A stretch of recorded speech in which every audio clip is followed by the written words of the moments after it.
Chapter 5, Fawn. The nervous system's social survival strategy, the art of making oneself unthreatening, agreeable, and acceptable at the cost of one's own self. Definition. Fawn is the nervous system's social appeasement strategy, the program it selects when it determines that the safest way to survive a threat is to make the threat like you, agree with you, or stop perceiving you as a danger. In its most fundamental form, fawn is the behavior of an organism that cannot fight, cannot flee, and has determined that its best chance of survival is to demonstrate compliance, harmlessness, and alignment with the wishes of the source of threat. In the animal kingdom, this is visible in submissive behaviors, rolling onto the back, exposing the belly, averting the gaze, that signal, I am not a rival. I am not a danger. Please do not harm me. In human beings, the same mechanism produces a far more complex and culturally sophisticated set of behaviors, but the underlying biological logic is identical. What makes fawn distinct from simple social flexibility or considerate behavior is its origin in fear rather than in genuine choice. A person who listens carefully to others' perspectives, who adjusts their communication style to different contexts, who prioritizes harmony in their relationships, this person may or may not be in fawn. The distinguishing question is, what would happen if they didn't?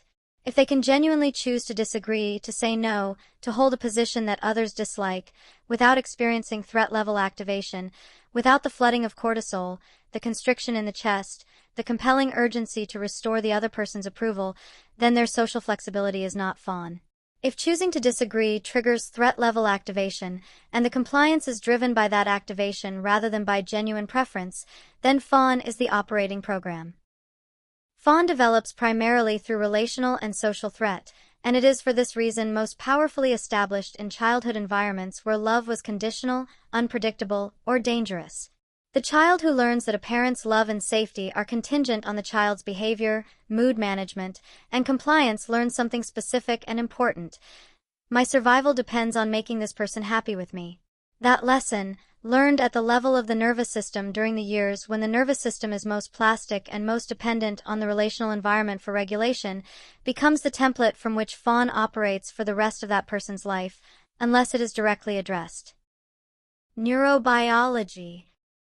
The neurobiology of fawn is distinctive among the F responses because it involves the distorted or hijacked activation of systems that, in healthy conditions, serve genuine social connection and well-being. Specifically, fawn activates the social engagement system, the ventral vagal complex, described in Stephen Porges' polyvagal theory as the evolutionarily newest part of the autonomic nervous system, responsible for facial expression, voice prosody, listening, and safe social interaction, but does so under conditions of threat rather than safety. In a healthy state, the social engagement system activates freely in the presence of safe others and produces the genuine warmth, curiosity, and openness of authentic connection. In fawn, it activates under threat as a survival strategy. I will use all the tools of social engagement, warmth, agreement, accommodation, interest in the other, not because I genuinely feel these things in this moment, but because doing so may keep me safe. The amygdala is chronically active in the fawn state, continuously monitoring the interpersonal environment for signs of displeasure, withdrawal of approval, or escalation of threat. The prefrontal cortex is engaged, but in a specifically narrowed way. Rather than being available for genuine reflection, planning, and self-directed thought, it is deployed in the service of social monitoring and social management. This is sometimes called hypermentalizing, the compulsive focus on reading others' mental states. The fawn-dominant person develops an extraordinary sensitivity to the emotional states of others, because their nervous system learned that detecting a change in another person's mood early, before it escalated to danger, was a survival skill. This sensitivity, when understood, is not a deficiency, it is a genuinely developed capacity. But it comes at the cost of equivalent sensitivity to one's own inner states, which are systematically deprioritized in the fawn state. Chemistry. The chemistry of fawn is unlike the chemistry of fight or flight in some important ways. The background cortisol is elevated, the system is in a chronic mild alert state, continuously monitoring, but the adrenaline surge of acute threat mobilization is not always present, because fawn is often a smoother, more sustained, lower-intensity response than the acute mobilization states. The defining neurochemical of fawn is oxytocin, the bonding hormone, operating in a context that is subtly distorted from its healthy function. Oxytocin is the hormone most associated with social bonding, trust, and attachment. In the fawn state, oxytocin is implicated in the powerful pull toward the threatening figure, the way that a person in fawn often feels a genuine warmth and desire to please the very person who represents a source of danger or conditional acceptance. This oxytocin-driven pull toward the threat is one of the most confusing aspects of the fawn experience, and it is a significant contributor to the dynamics of trauma bonding and abusive relationships. The chemistry of connection and the chemistry of appeasement overlap in ways that are genuinely difficult to disentangle from the inside. The suppression of the person's own emotional signals is a key feature of the fawn chemistry.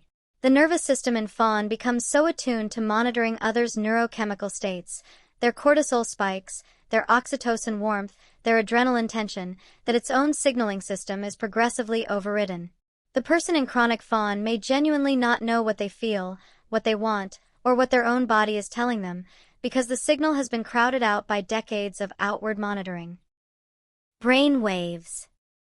The brainwave patterns associated with fawn reflect the particular quality of the state's cognitive activity, a persistent, hyper-alert low to mid-beta dominated by social monitoring and the suppression of self-directed attention. The alpha state, associated with relaxed, inward-facing awareness, with a settled quality of self-connection and genuine rest, is notably diminished in the fawn-dominant nervous system. Alpha requires a degree of safety and self-direction that is unavailable when the entire attentional system is deployed outward in service of the monitoring of others. What this means in practical terms is that the person in chronic fawn is rarely truly at rest, even when they appear to be relaxed. The monitoring is continuous. The assessment of others' states. Am I still safe here? Is this person about to become angry? Have I done something wrong? Is something about to be required of me? Runs as a background process that cannot be fully switched off, because the nervous system has learned that switching it off is how you miss the early warning signs of threat. This continuous low-grade vigilance is profoundly exhausting, and the exhaustion is cumulative.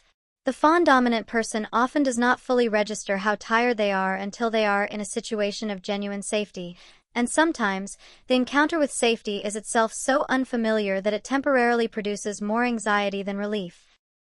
Psychology. The psychology of fawn is one of the most important and least understood in the entire map of the F responses. Its defining feature is the progressive erasure of the self. In the fawn state, the person's own needs, opinions, feelings, and preferences are systematically deprioritized in favor of monitoring and responding to the needs, opinions, feelings, and preferences of others. This erosion is not dramatic or sudden. It happens gradually, quietly, and often in ways that the person learns to experience as virtuous, as kindness, as sensitivity, as being easy to be around, as not being difficult. The relationship between fawn and the psychology of codependency is direct and significant. Codependency is essentially fawn institutionalized in a relationship, the organizing of one's own psychological life around the management of another person's emotional state, to the point where one's own emotional life becomes largely inaccessible. The good child who never causes trouble, who is always helpful, always cheerful, always available, always agreeable. This child is frequently running a full-time fawn program, and the goodness is not freely chosen. It is the product of a nervous system that has learned that its safety depends on the absence of conflict and the maintenance of the other person's positive regard. The internal experience of chronic fawn is often characterized by a profound uncertainty about one's own desires, preferences, and identity. When someone asks the fawn-dominant person what they want, for dinner, for a holiday, from their life, the question can produce genuine blankness, because the entire attentional and cognitive system has been so thoroughly oriented outward for so long that the inner landscape has become difficult to access. This is not a metaphor. The person genuinely may not know. The fawn state has overwritten the internal signal with so many layers of external accommodation that the original signal has become very quiet. Behavior. The behavioral signatures of Fawn are recognizable once you know what you are looking for, but they are frequently mistaken for genuine kindness, flexibility, or social skill, which is part of what makes Fawns so difficult to identify and address. Excessive agreeableness, the pattern of agreeing with positions one privately disagrees with, of finding merit in every perspective regardless of one's own assessment, of going along with group consensus before checking one's own experience, is one of the primary expressions.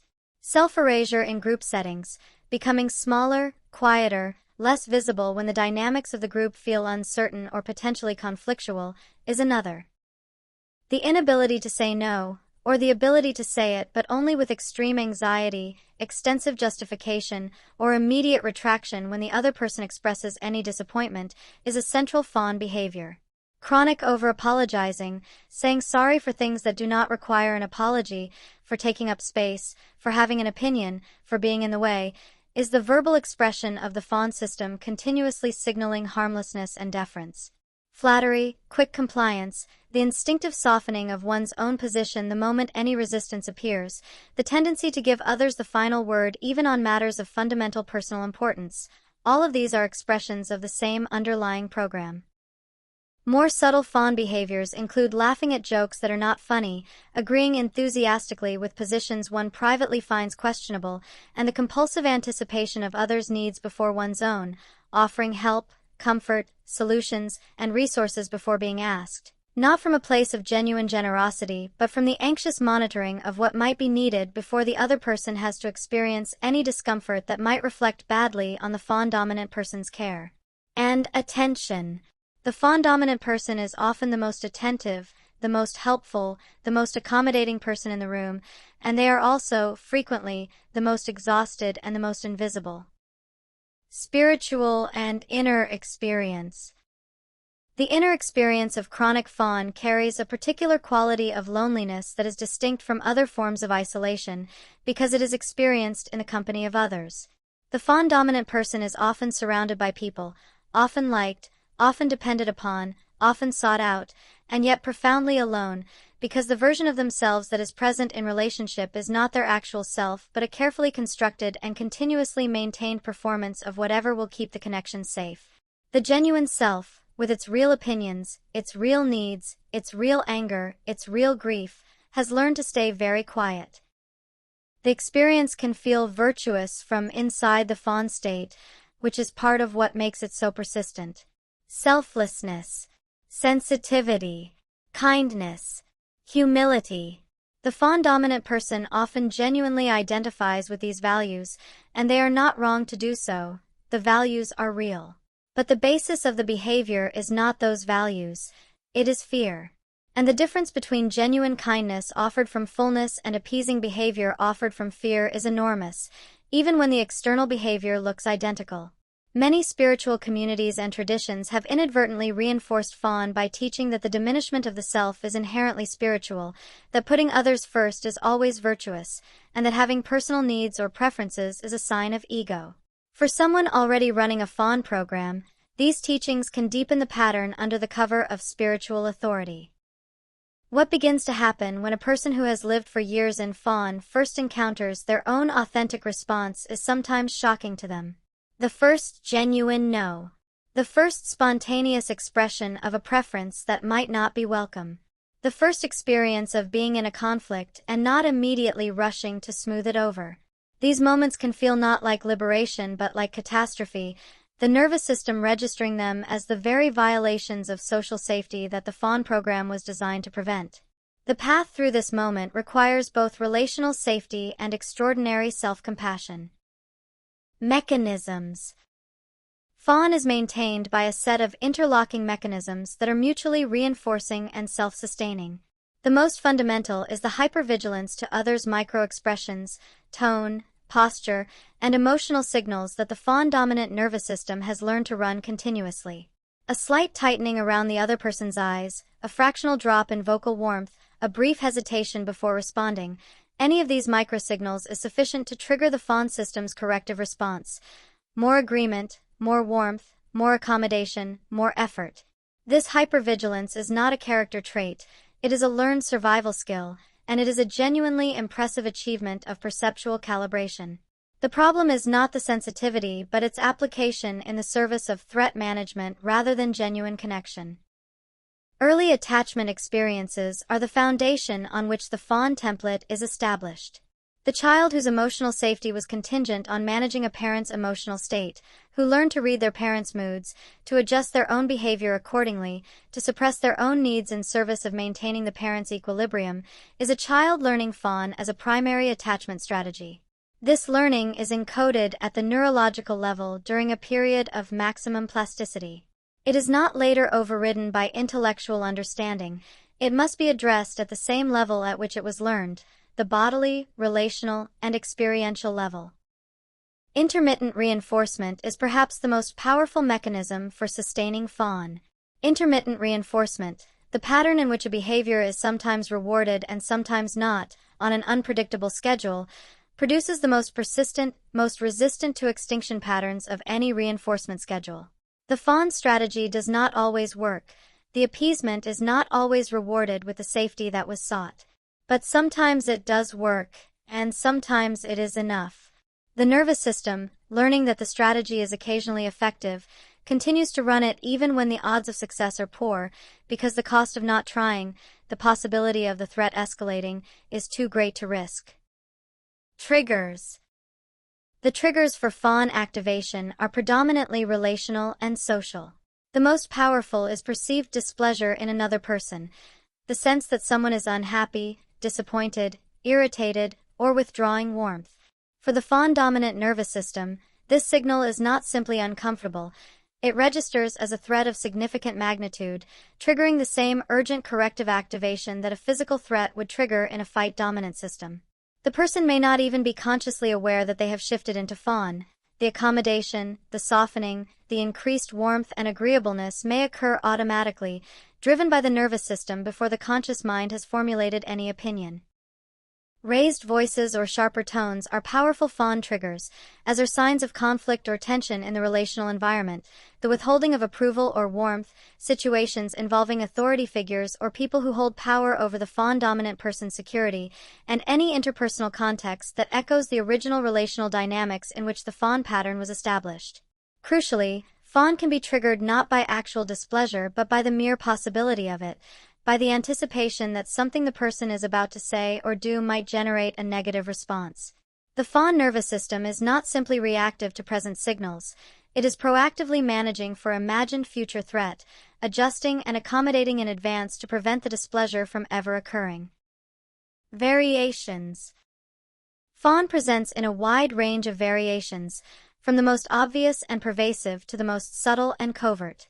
Active appeasement is the most recognizable, immediately soothing, agreeing, or accommodating in the face of another's displeasure or threat. Identity-erasing Fawn is perhaps the most psychologically severe. The person who has so thoroughly adapted their personality, preferences, and self-presentation to the people in their environment that they have essentially no stable identity outside the relational context. They become whoever the current relationship requires them to be, with genuine bewilderment and distress when they are alone and asked who they actually are. Parentified Fawn, the pattern in which a child takes on responsibility for a parent's emotional regulation, is one of the earliest and most foundational expressions, with consequences that ripple through the person's entire relational life. Collapsed Fawn occurs when the person has given away so much of themselves, their time, their energy, their opinions, their identity, that there is genuinely nothing left. This often presents as depression, exhaustion, or a sudden and bewildering sense of emptiness and resentment. The volcano dynamic, in which a person who has been accommodating for an extended period suddenly erupts in anger or leaves the situation entirely without warning, is the signature presentation of collapsed Fawn. Covert Fawn is the most difficult to identify. The person who appears confident, even assertive on the surface, but who is internally monitoring every interaction with extraordinary vigilance, making constant micro-adjustments to remain safe, and experiencing the performance of confidence as one more form of social management rather than as genuine ease. Misinterpretations. Fawn is perhaps the most frequently praised and least recognized of all the F responses. The Fawn-dominant person is regularly described as kind, generous, easy to be around, selfless, considerate, and highly emotionally intelligent, all of which may be accurate descriptions of their behavior while entirely missing the fact that the behavior is driven by fear rather than by genuine choice. This praise can be deeply confusing because it simultaneously feels good, the approval that the fawn state is seeking, and reinforces the pattern by confirming that appeasement works. Fawn is also frequently mistaken for strength or emotional maturity, particularly in therapeutic and caregiving professions where the ability to put others' needs first is valued. The therapist, nurse, teacher, or social worker running a fawn program may be genuinely effective in their role while privately depleting, because the giving is not coming from a full self but from a fear-driven compliance with the role of helper. Perhaps the most disorienting misinterpretation of fawn is the one internal to the person themselves, because the pattern feels like personality, because it has been present for so long and has been so consistently reinforced. The fawn-dominant person often cannot locate where their authentic self ends and the fawn performance begins. The discovery of fawn as a pattern rather than as identity is one of the most important and most unsettling moments in a person's psychological development, and it is the beginning of genuine freedom. Long-term effects. The long-term consequences of chronic fawn are profound and affect every domain of the person's life. The most fundamental is the progressive loss of self, the erosion of a stable, accessible inner identity over years of continuous outward orientation. This is not merely psychological, it is physiological. The nervous system that is perpetually oriented outward loses its capacity for the inward orientation that is necessary for genuine self-knowledge, emotional processing, and autonomous decision-making. Resentment is an inevitable long-term consequence of fawn, even in people who would describe themselves as genuinely not resentful. When giving is not freely chosen but is driven by fear of the consequences of not giving, resentment accumulates in the system at some level, even if it is not consciously accessible. This accumulating resentment often erupts eventually in the volcano dynamic, a sudden explosion of anger, or a sudden and complete withdrawal from a relationship or situation that bewilders everyone involved because it seems disproportionate to any immediate trigger. It is, in fact, the expression of years of accumulated activation for which no outlet was available. The physical consequences of living in continuous social vigilance are significant: elevated baseline cortisol, immune suppression, chronic fatigue, musculoskeletal tension, and the somatic consequences of chronic breath-holding and body constriction that characterize the perpetual social performance state. Attraction to and reenactment of relational dynamics that require fawn, the unconscious selection of partners, friends, and employers who require the same management and accommodation that the original attachment figures required, is a documented pattern. The nervous system does not seek novelty, it seeks familiarity. And the familiarity of a relationship that requires fawn is, for the fawn-dominant nervous system, the closest thing to home. Real-world examples. The adult child of an unpredictable parent who reflexively agrees with everyone at the dinner table, who, despite having strong opinions and a sharp mind, finds themselves unable to hold a contrary position in the presence of anyone who shows even mild displeasure, is fawning. The employee who never pushes back on any request regardless of its reasonableness, who stays late, takes on extra work, absorbs criticism without response, and privately is drowning in resentment that they cannot express to anyone, is fawning. The domestic abuse survivor who learned, over years, that agreeing and placating reduce the frequency and severity of violence, who has, essentially, built their entire survival strategy around the management of their abuser's state, is fawning, and doing so from a place of genuine adaptive intelligence. The partner who has shaped their entire identity, their tastes, their opinions, and their social circle around their spouse's preferences, to the point where they genuinely do not know what they would want for dinner if they were asked to choose freely, is fawning. The therapist or helper who gives endlessly, who is available beyond their own limits, who struggles to maintain any boundary with clients, who privately feels empty and resentful but keeps giving anyway, is fawning in their professional life. And the child who is described as having anxiety but who is, on close examination, running a full-time program of monitoring and managing the emotional states of the adults around them, is fawning, and what they need is not an anxiety intervention but a safe relational experience in which their own needs and responses are welcomed. How to shift toward function. The shift from fawn toward function is one of the longest and most gradual of all the F-response transitions, because it is fundamentally a relational and identity level shift rather than simply a physiological one. Building a relationship with one's own interior states, the slow, patient practice of learning what one actually feels, thinks, and wants, independent of the social context, is the foundational work. This is not as simple as it sounds for someone who has spent decades overriding their own signals. It often requires sustained therapeutic support and a relational context in which authenticity is consistently rewarded. The practice of tolerating others' displeasure without immediately moving to soothe it is one of the most challenging and most essential steps. This requires the person to stay with the discomfort of another's disappointment or frustration, to let it be present, to feel the threat activation it triggers, and to not act from it. Each time this is done successfully, the nervous system receives new information. The other person's displeasure was survivable. It did not end the relationship. It did not produce catastrophe. Gradually, the threat response to others' displeasure begins to calibrate down, and the person begins to experience something they may never have experienced before: the ability to hold a position, express a preference, or say no, and survive the consequences with the relationship intact. Integration notes. Integration of Fawn does not mean the elimination of sensitivity, attunement, or care for others. These are genuine gifts, and they are genuinely present in the Fawn-dominant person, buried beneath the fear-driven performance. When the fear is removed, when the monitoring is no longer driven by the threat of consequence but by genuine interest and care, what remains is something extraordinarily valuable: authentic empathy, the ability to read others with accuracy and depth, a natural attunement to the emotional undercurrents of a room or a relationship, and a genuine desire to contribute to the well-being of the people around them.